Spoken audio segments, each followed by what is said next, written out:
Good evening and welcome back to our study on Isaiah, chapters 40 through 55, God of Restoration. Today we are in chapters 46 and 47. Had to check that on a note right quick, which is the fate of Babylon. And so it's just a sort of a grim message for the nation of Babylon, or even for the symbol of Babylon. But there are some really bright spots and cool passages, encouraging bits embedded in the lesson as well. So before we start that, let's do a recap of our previous lesson. Now we were off for service week last week, so we'll have to dredge this up from our memories. But in our last lesson, God specified, and we talked how we led up to this, where God finally gave a name, right? We've finally gotten specific enough to say that Cyrus is going to what? What was Cyrus going to do? Take over. He's Yeah, the take anointed over. one. Go ahead, Bethany. He's the anointed one. Yeah, he's God's anointed shepherd, and he is going to come in and conquer Babylon. And that is going to be a rescue for the people of Judah, the people of Israel who are in captivity there. They are going, because of this conquering that Cyrus is going to do, they are going to be rescued to return to Jerusalem and return to the land of Israel. Yeah, and we saw there's been quite a bit of repetition leading up to this. Anyone remember why so much repetition?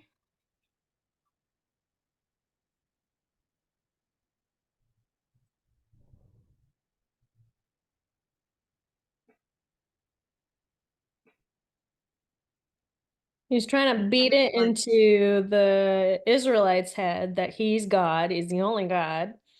He's justifying his actions over and over again. Yeah, so much about who God is and how God is the creator God, the great God, the faithful God, right? Yeah. What else? Aaron, you had started to say something. No, that was pretty much what I was going to say. I have very little recollection of why it was repeated. It feels like there's something more important than that, but everything's always repeated 3 times when it's important.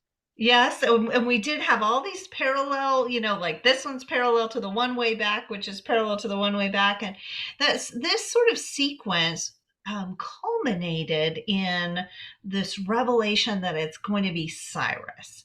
So part of what was going on is reiterating. Poetry does that, prophecy does that, but also this idea that the Israelites were not going to like the message, and they kind of had to be worked up to it, right? Like they needed the preparation to be willing to accept that the anointed shepherd of the Lord wasn't even an Israelite.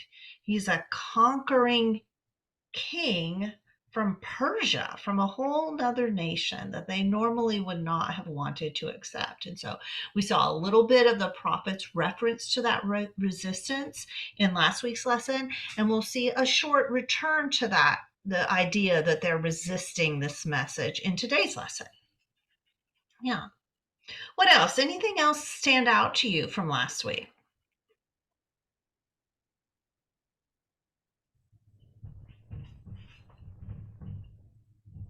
I thought there was maybe some preparation in choosing Cyrus as God's anointed one in future Jesus not being the king that they're envisioning the king being. Okay, so there was some point forward to Jesus, right? And Cyrus is going to do this thing.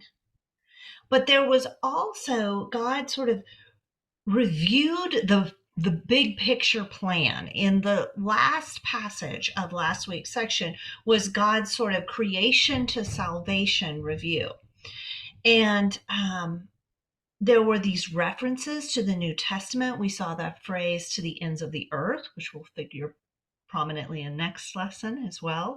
We saw that idea that God says in the end, every knee will bow and every tongue will swear in Isaiah, and we get confess, that quote, but with the word confess in Philippians 2, which is about Jesus. Just this idea that God's plan of salvation is also pointing forward, and Cyrus is just a step along the way. And so that God is reassuring the people that God truly does have a plan that will involve everyone being able to come to God. So this idea that the purpose of blessing Israel was to bless other nations is embedded in the logic of what God is doing.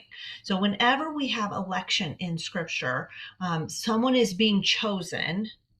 They're being chosen not to exclude the others, but to then in turn bless the others. This is the nature of biblical election. To Israel will be convinced by this rescue that God is planning. And because Israel is convinced and Israel sees how faithful God is, then all these other peoples can see, oh, isn't God so faithful? Isn't Yahweh God, the God of Israel, so faithful? And to come and turn and see the truth about God. So that's kind of part of the grand plan. Any other thoughts? Okay, well, great recap. We're going to move on to this week's lesson. We're starting in 46:1. We're going to try to actually read both of these chapters because 46 is quite short. So hopefully we will have time to do that. But let's start with an introductory scene. So the first 4 verses of 46 are like a little story vignette, just a little scene that happens that sort of introduces all of 46 and 47. So would someone read those 4 verses? I can do it. Thank you. This seems really weird, but just make sure this is right. Bel bows down, Nebo stoops. Their idols are on beasts and livestock. These things you carry are borne as burdens on weary beasts.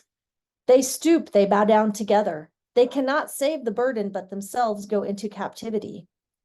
Listen to me, O house of Jacob, all the remnant of the house of Israel, who have been born by me from before your birth, carried from the womb.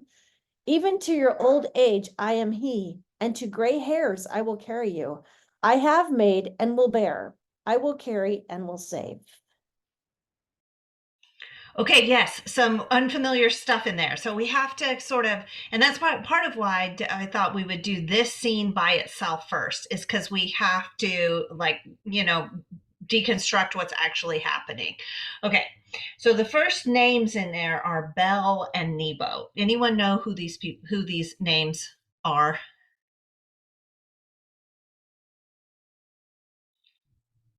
That's allowed. I see his head shaking. Okay. So my study Bible tells me, but Yeah, go for it. Tell us. Marduk, the chief deity of Babylon is Bel, or the equivalent to Canaanite Baal.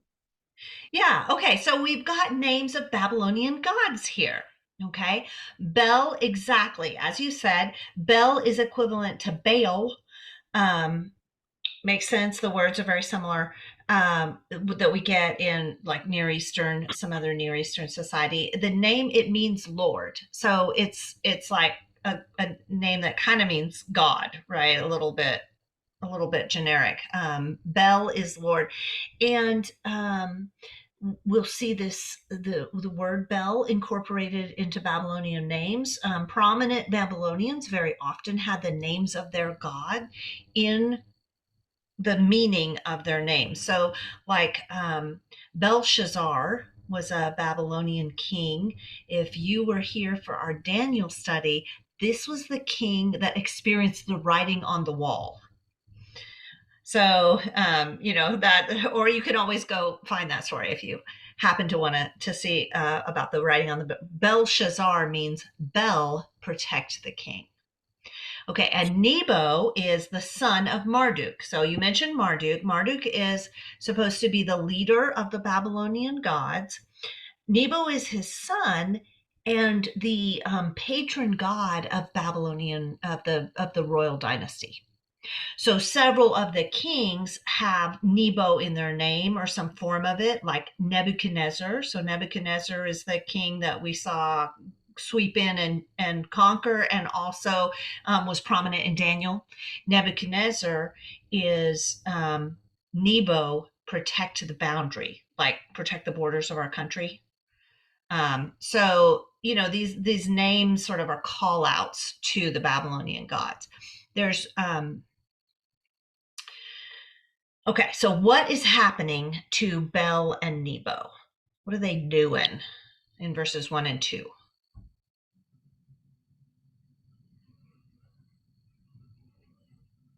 They're burdening their livestock, beasts and cattle.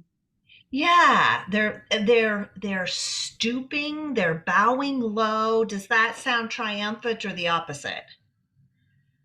Opposite, right? So they are, the NASB says consigned to the beasts. The NIV will say borne by beasts of burden. So the idea is they're loaded onto, carrying livestock, and then they're taken somewhere. Where are they taken in verse 2? Captivity. Yeah. So this is like the reversal, right? It's happening. So just like when the Israelites were carried off into captivity to Babylon, and with them there's a whole big deal about the golden implements of the temple being carried into captivity into Babylon. Now the gods of the Babylonians are being carried into captivity out of Babylon. So it's kind of like it's a scene of the same thing happening to Babylon that had happened to Jerusalem, which will be kind of the thematic statement of chapter 47. So that's the starting. So it's a picture of them being carried into captivity itself. What are they? How are they described in terms of, let's see, what does your translation have? Their images are consigned to beasts and cattle. These things that you carry are, I have burdensome. What do y'all have? Yeah, I see nods. Burdensome. So they have become burdens, right? Now, idols were often carried about in processions. It was part of the Babylonian religion to put the idol on for our conception, it would be like on a float, as part of the parade, right? To put the idol in procession and to parade them through the streets as a festival or from one location to another. But this is like a play on that, right? It's a reversal of an honoring procession, and instead these idols are just burdens. They cannot, you see right here, they are a load for the weary beast they could not rescue in verse 2. So idols can't rescue and are themselves a burden. They can't carry anything, they have to be carried themselves. Verse 3, what does God say in contrast? What is God like? I like this. It's the juxtaposition of how the animals and the people carry the burden, but with God, God carries the people because the people are the burden. Yeah, yeah, exactly. A true God should carry you, right? A God to bring me your burden. I will carry you along. Not have to be carried around and become a burden to you, right? God says, "I'll carry you." What is the image? What image of God do we get when God is carrying us?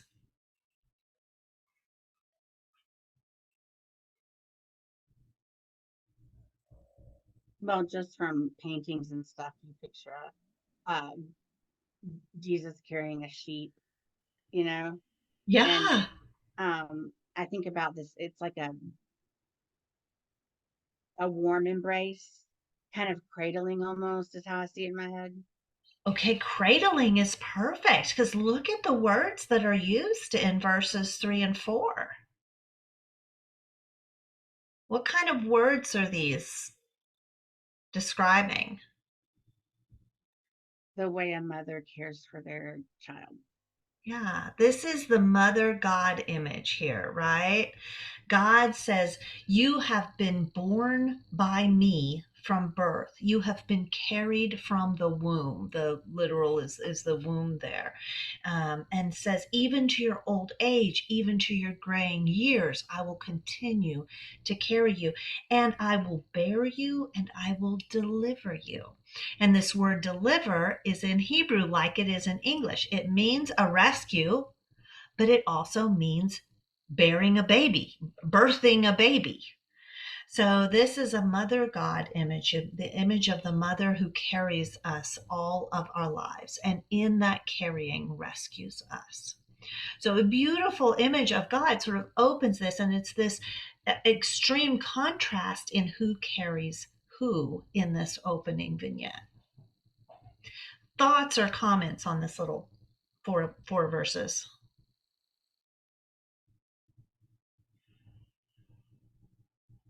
Okay, well, let's read 5 through 13. Will someone get that? I'll read. Thanks. To whom will you liken me and make me equal and compare me, that we may be alike? Those who lavish gold from the purse and weigh out silver in the scales, hire a goldsmith, and he makes it into a god. Then they fall down and worship. They lift it to their shoulders, they carry it, they set it in its place, and it stands there. It cannot move from its place.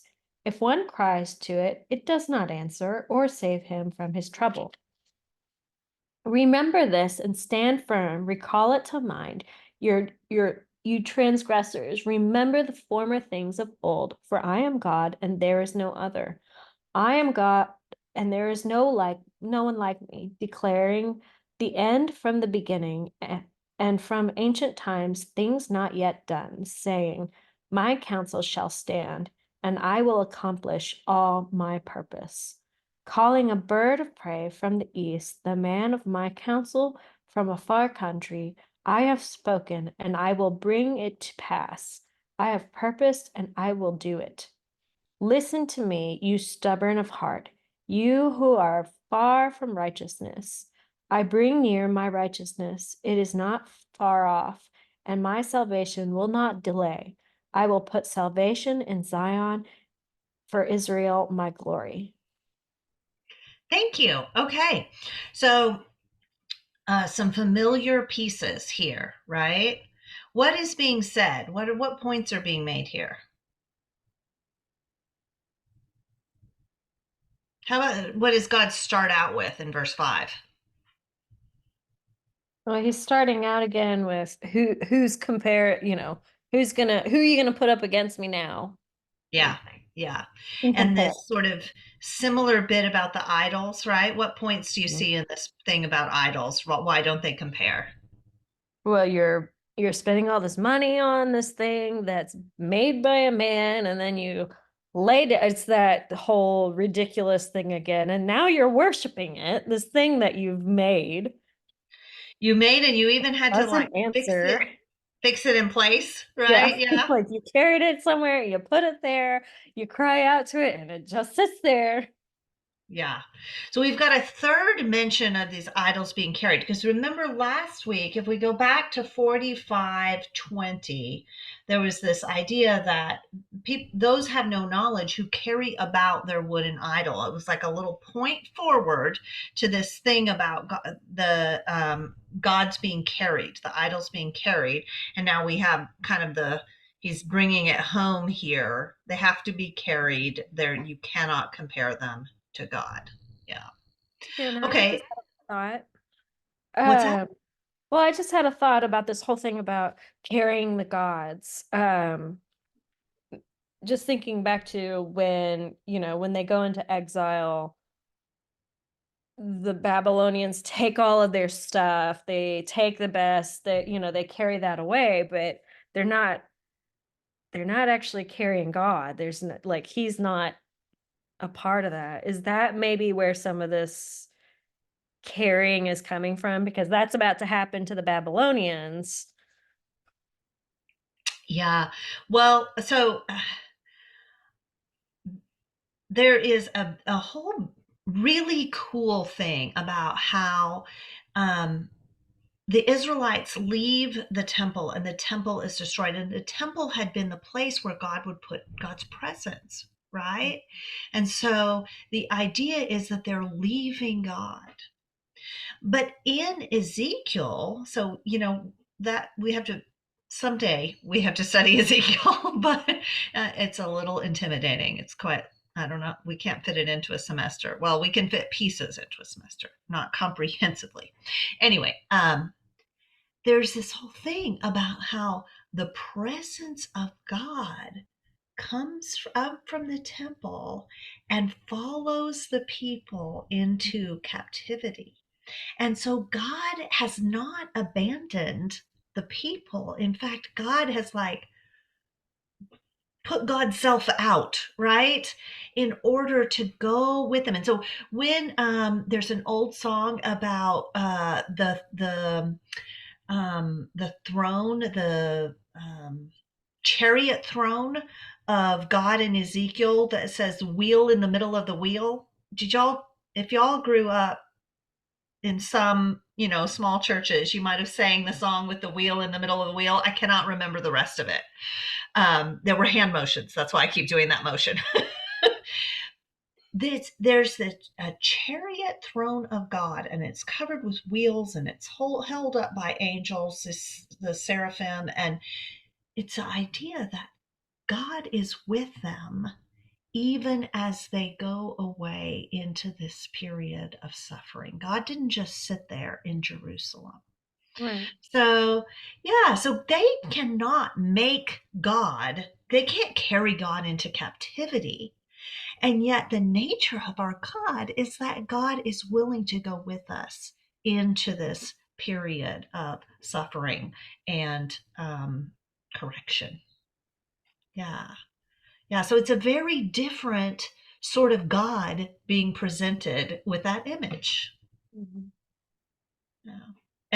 And a beautiful image. And one that I'm trying to talk about in my book on glory, because that is a prominent glory passage. So, hopefully that will capture some of the good stuff that is in that chariot throne story. Okay, so yeah, great point. And then what else? What else is being said in here? We get the remember this, call it to mind, remember, right? This is a kind of a callback to don't be blind and deaf, Israel. This time hear, this time take it to heart. And they are to remember that God is God and there is no other, right? What else do you notice? Who's being talked about in verse 12?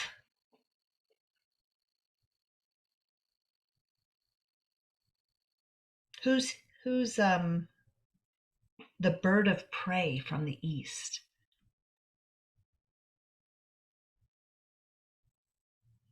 That's Cyrus, isn't it? I think it is, yes. Yeah, Cyrus. So we're back to and I don't know, I didn't check. Maybe some of your translations supplied the name Cyrus. It's not in there, but we had another passage where it wasn't in there, and some of the translations supplied it. So so it's the idea remember that I'm God, verse 9. And then in verse 10, I'm going to tell you what I'm going to do because I'm going to accomplish my purpose. And my purpose is that Cyrus is coming, and that's going to form this immediate rescue, right? And God says, listen to me, you stubborn minded who are far from righteousness. Okay, they are far from righteousness, but God says, I bring near my righteousness. What's being said there? How do you bring righteousness near? And how are they far from it?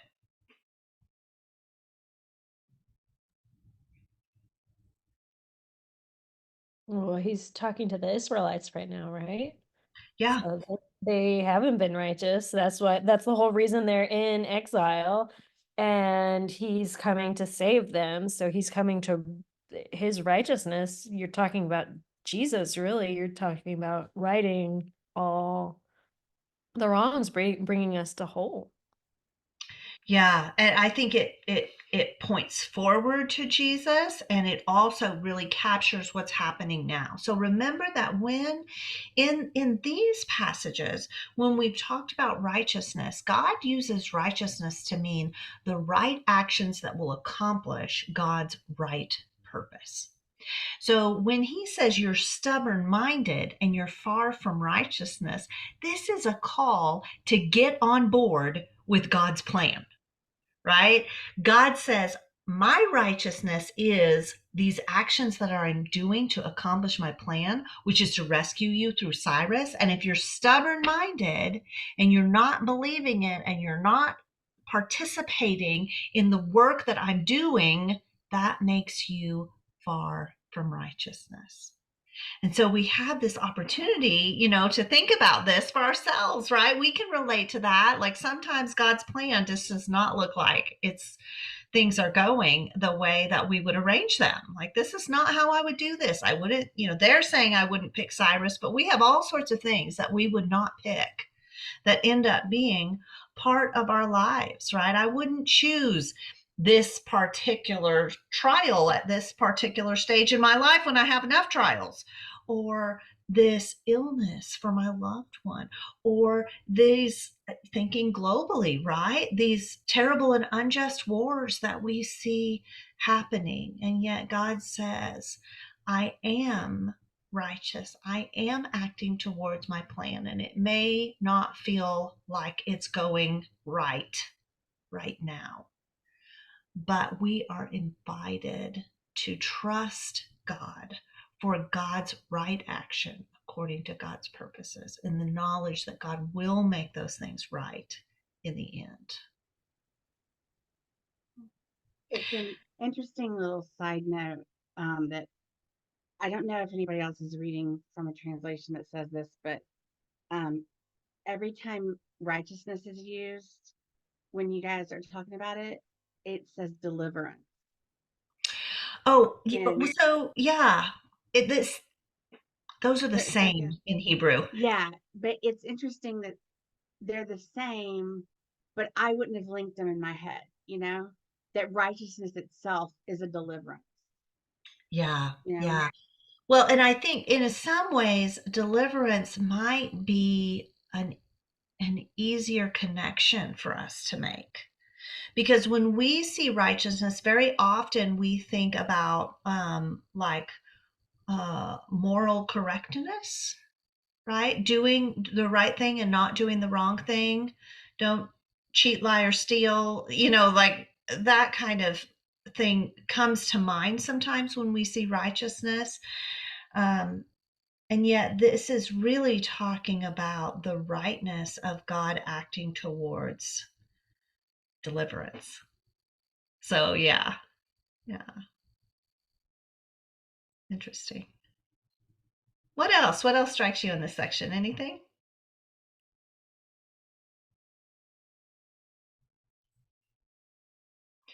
Well, we've seen the introductory images of the gods of Babylon being carried into captivity, and God saying, but I carry you like a mother who delivers you.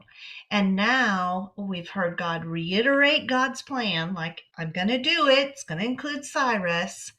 And so now we're sort of prepared, like this is the context. And we're prepared for chapter 47, which is going to focus on the fate of Babylon. Okay, let's start with just verses 1 through 3. Would someone read that?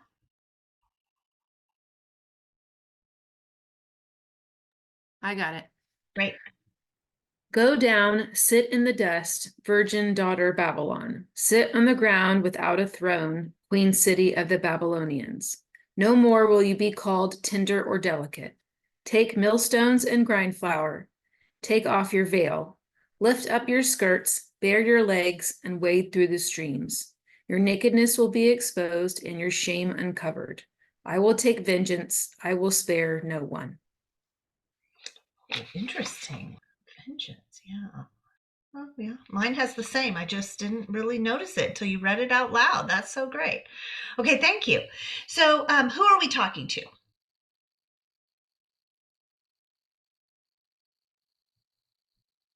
The captors of Israel.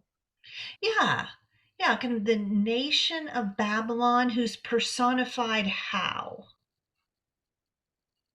Virgin daughters. Virgin, but yeah, maiden. Yeah, maiden daughter, virgin daughter, who doesn't, who's without a, verse 1, sit on the ground without a what? Throne. Throne, right? So this is like Princess Babylon.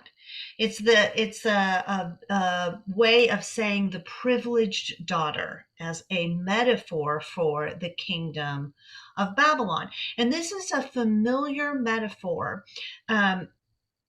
Weeks and weeks ago, we talked about how Lamentations is a book of mourning for Jerusalem, the people in exile mourning over their exile. And Lamentations 1 and 2 personifies Jerusalem as a woman who is brought low. So listen to just a couple of verses from Lamentations 1. How lonely sits the city that was full of people. She has become like a widow who was once great among the nations. She who was a princess among the provinces has become a forced laborer. She weeps bitterly in the night and tears are on her cheeks. She has none to comfort her. Among all her lovers, all her friends have dealt treacherously with her. They have become her enemies. So you hear in that Jerusalem was the queen, the princess, right? But now Jerusalem is what? What did you hear?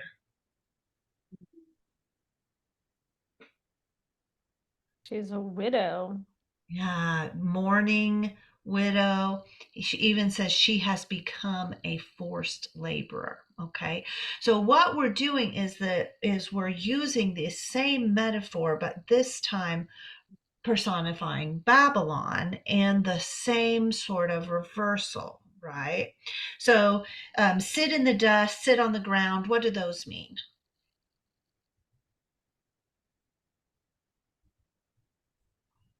Mourning. Yeah, a mourning, a practice of grieving. And so there's this idea that Princess Babylon has no throne. She's gone into mourning. And also, what else is happening to Princess Babylon? She's being betrayed by all her friends. This idea that like there's not anyone to rescue her was part of the Jerusalem piece, right? And we definitely get that, and it um, is intensified in the rest of the passage too. Yeah. What else?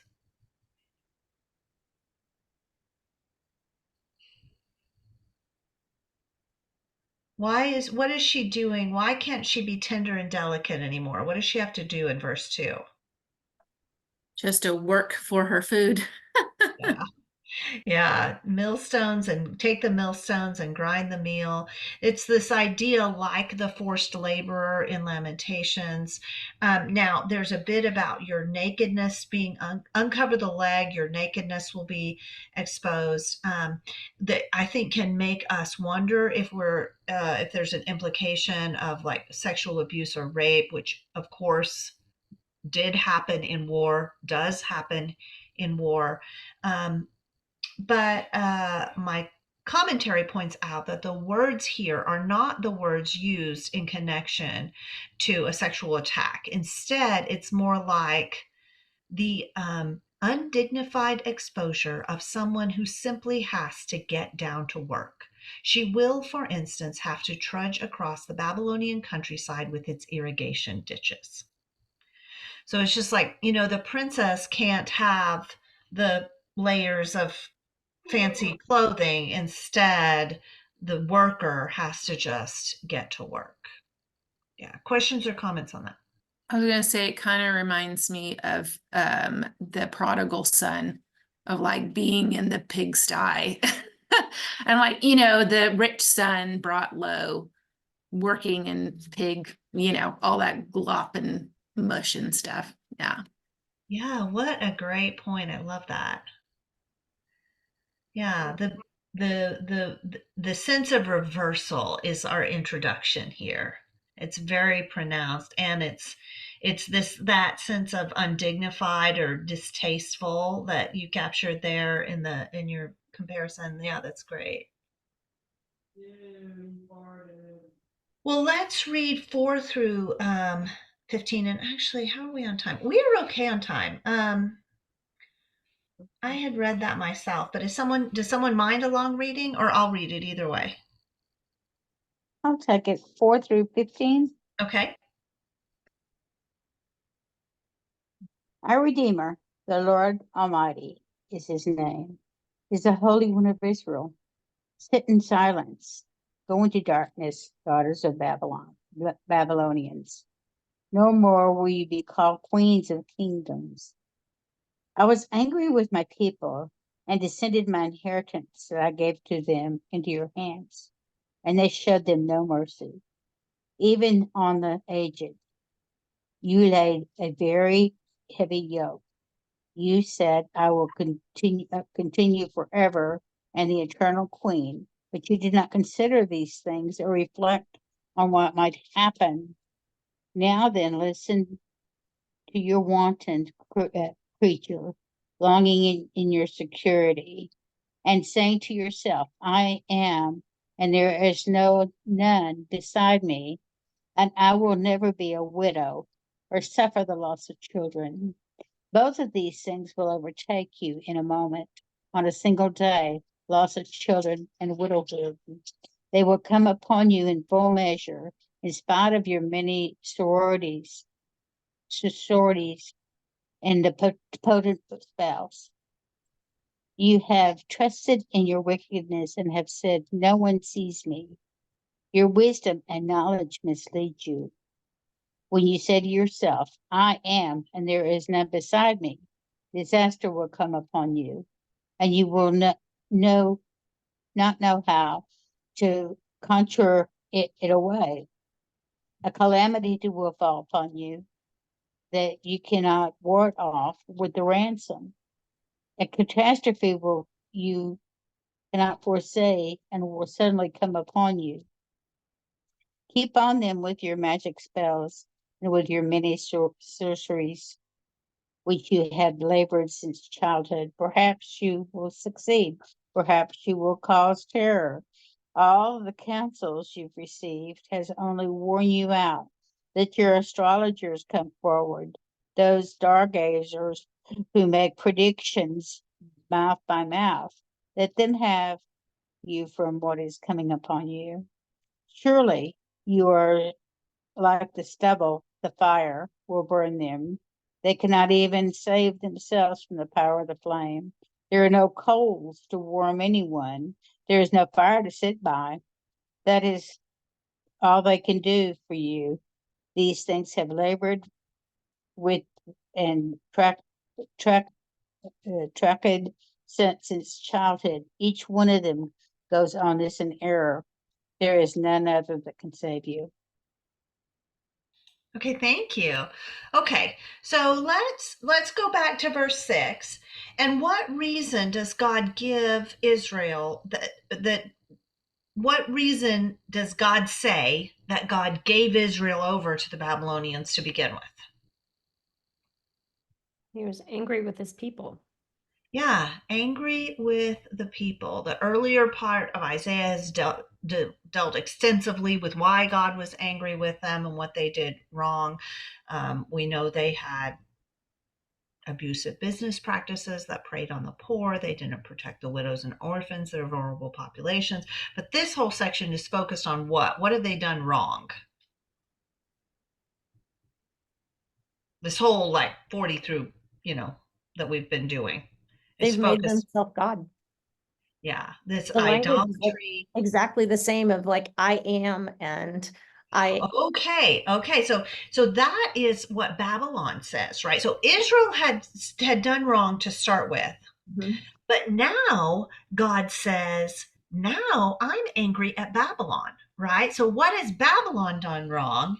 And you mentioned one, Aaron mentioned one already, verse 8, and then again in verse 10, I am, and there is no one beside me. Who should say that? God Who should. usually?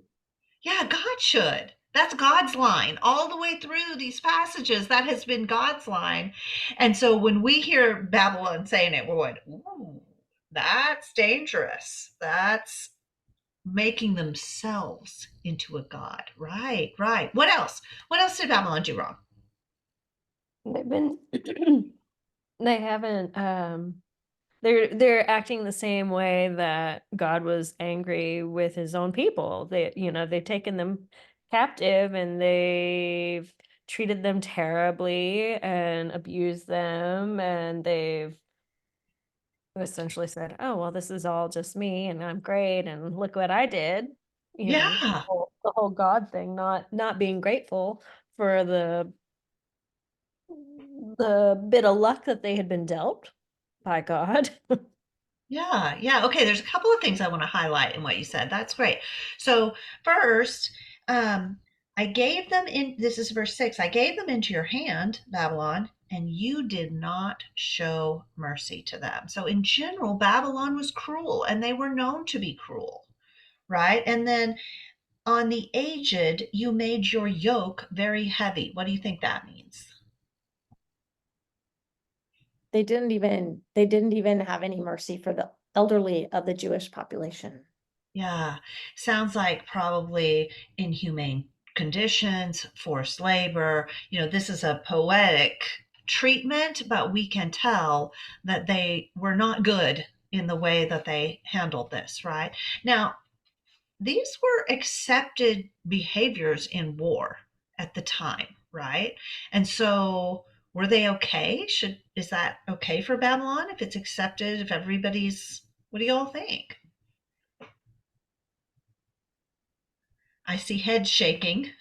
I mean, God is upset with them, so clearly it's not okay, even if society says it is. Uh, and God may have used their conquering for God's purposes, but God would not ignore their cruelty, right? Having no mercy was not acceptable for these people, even though that was how everyone behaved in war.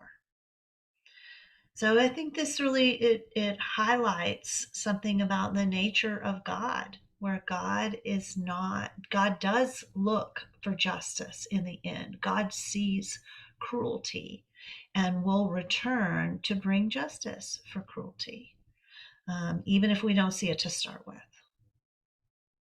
Yeah. And I think Bethany also pointed out they never thought it could happen to them, right?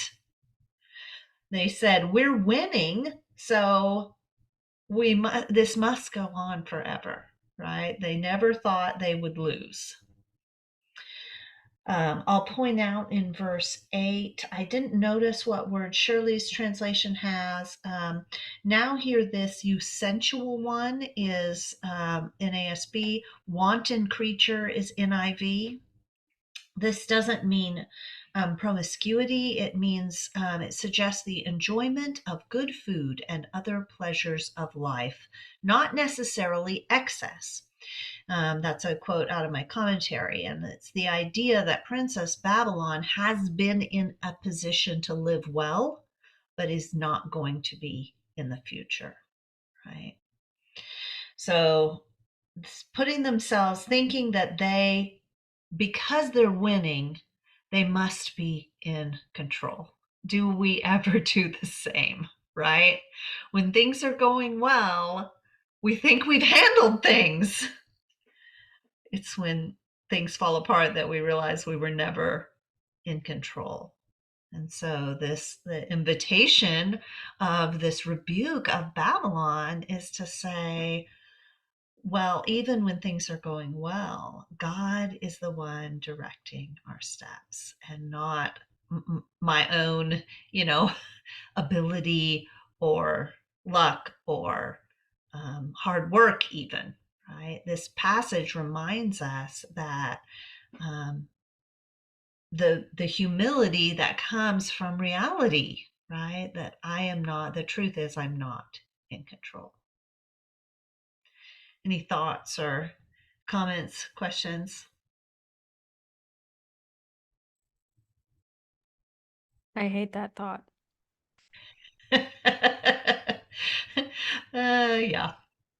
Yeah, it's hard, but there is a more comforting side of that thought, right? What's the counterpoint to it? Well, the counter is that God's looking out for our best interest, and Yeah, he's gonna make good of even the bad stuff. yeah, yeah, and that when things go wrong, we have someone to trust in, someone who saves, someone who will carry us like a loving mother. Yeah. So it's two This sides whole of the lesson same is coin. What's that, Shirley? this lesson is kind of reminding me. I'm thinking it was back in the 80s, maybe the 90s. There was a poem written called Footprints, Oh, and it was about them walking along the beach, and then all of a sudden they see one set of footprints, and they said, "Why did you abandon us, God?" He said, "That's when I was carrying you." yeah, I mean, I think I've seen that poem so many times that it has become sort of cheesy to me. And yet, right here in the scripture, the sentiment to me is very moving. It's a very tender sentiment. Yeah. Yeah, great Yes. point. Well, there's I think, oh, can I say something real quick? Sorry, I was earlier in 46 when he was talking about you who are now far from my righteousness, I am bringing my righteousness near. I like that idea that God is not saying like, you guys screwed up. You need to figure it out. You need to do better, and then I will come and help you out. That like God is not you in your unrighteousness. I am coming to you to, make my will be done, but not you better figure it out first. right. They don't even have to work their way back to God, right? Yes. God's bringing Yeah. God's righteousness near. Yeah, great point. I love that. Yeah, it's like it's buried but underneath all the repetition, but it is very tender. Yeah, love it. Thank you. I'm so glad you said that. Well, there's one more big problem with Babylon. What is their other big thing that God is reprimanding them for? Start in verse 9, I think.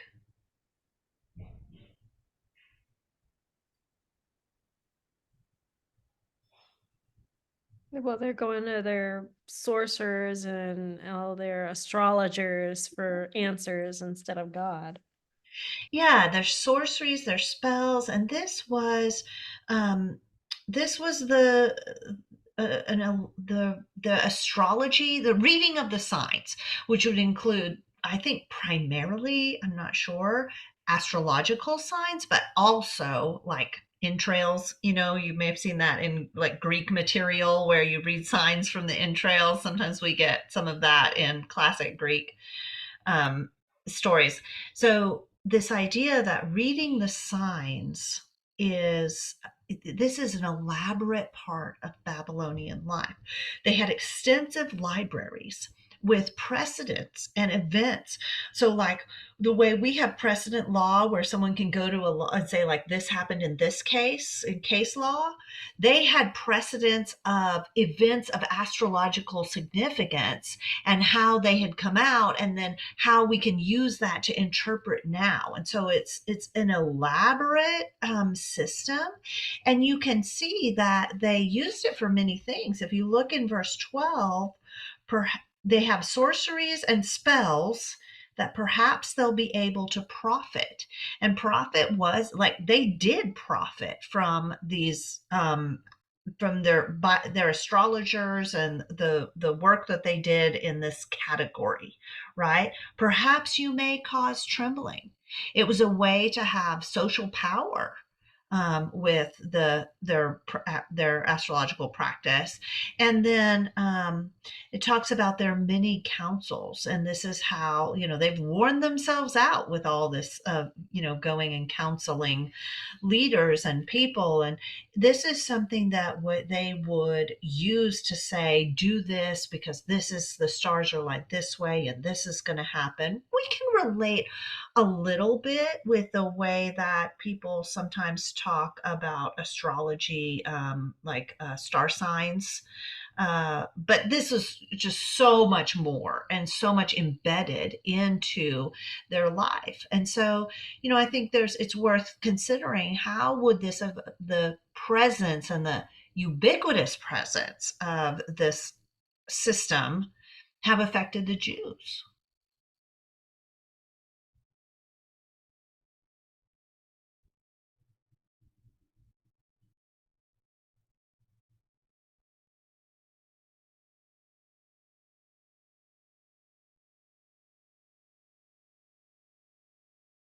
Well, they're in captivity in Babylon, and these are their prominent wise men, and they're being given all this honor for all of these astrological readings and readings of other signs. And so, are the Jews at risk of being won over to this system, right? Was it too impressive for them? Are there things in their society that just beckon them and say, like, well, this must be the way things work, because look, this is suffusing everything that everybody does. Throughout And history, what were I you going to think, say? throughout history, I think throughout the whole Old Testament, it doesn't even take it to be ubiquitous and impressive. The Jews often wandered and strayed. Like, it's like, oh, there's a god built up over there. Oh, we should probably join them in that. Oh, there's this, we should join them in that. You know, even when it wasn't forced, it was just like, oh, okay. And I think we're all like that. Oh, they all do that. Okay, let's do it too. And you Yeah. know, Sometimes they weren't even following. It was, we're in a bad spot. Let's stuck in the desert. Let's get all our jewelry, melt it down, and make a calf. Yeah. Like, Yeah. they just throw it away like that. Right. And you know, it's what shiny things, what shiny practices and ways of thinking do we run after just because they're there? They don't even have to be that impressive. It's just how it's what's in the water. And thinking about how we can sort of ground ourselves in a more scriptural way to approach God and who's in control, right? Because there's a lot of things where we can like think that we can gain some measure of control by, I don't know, manifesting or whatever that, you know, that people do. The Torah forbade divination, sorcery, all these practices, and yet the people were constantly drawn into them. Well, it's true. It's true. And I think, you know, we have our human hearts might be tempted to go the same way, right? And in the end, God says that these practices, you know, the biggest problem with them for you is that what's going to become of you when you trust in these practices? Verse 14.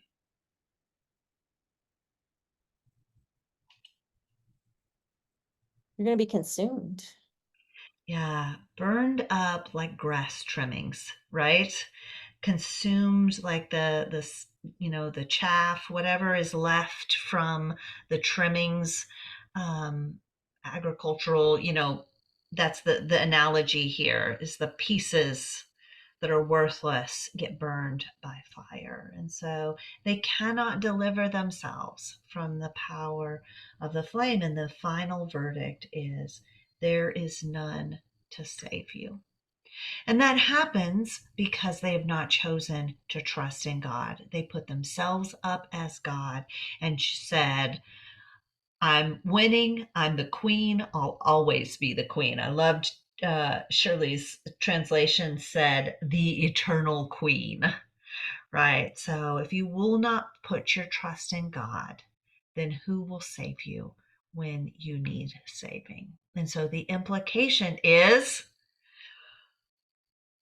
let's put our trust in God. God will be there to save us when we need saving. The opportunity is here for us. Other thoughts or comments on this passage? It's kind of a weird one, but it had some really neat little bits in it, didn't it? Yeah.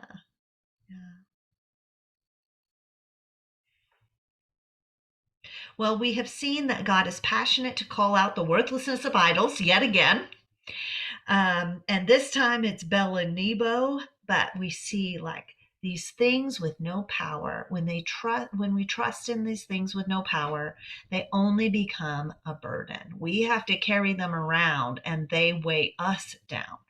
But God puts forth the good alternative to every powerless thing, which is the Lord, which is Yahweh, the God of Israel. God's purpose is to save, and there will be someone to save us because we're willing to trust in God. We're invited to trust in God, and then God will carry us like a mother who carries us into salvation for our whole lives. Well, thank you for being here. Thank you for a great discussion. You guys, great stuff this week. Next week, we will be off for spring break. And then the following week, we'll meet March 19th and 20th for lesson 8, Salvation to the Ends of the Earth, over Isaiah 48 and 49. Any last thoughts? All right, well, let's do our prayer time.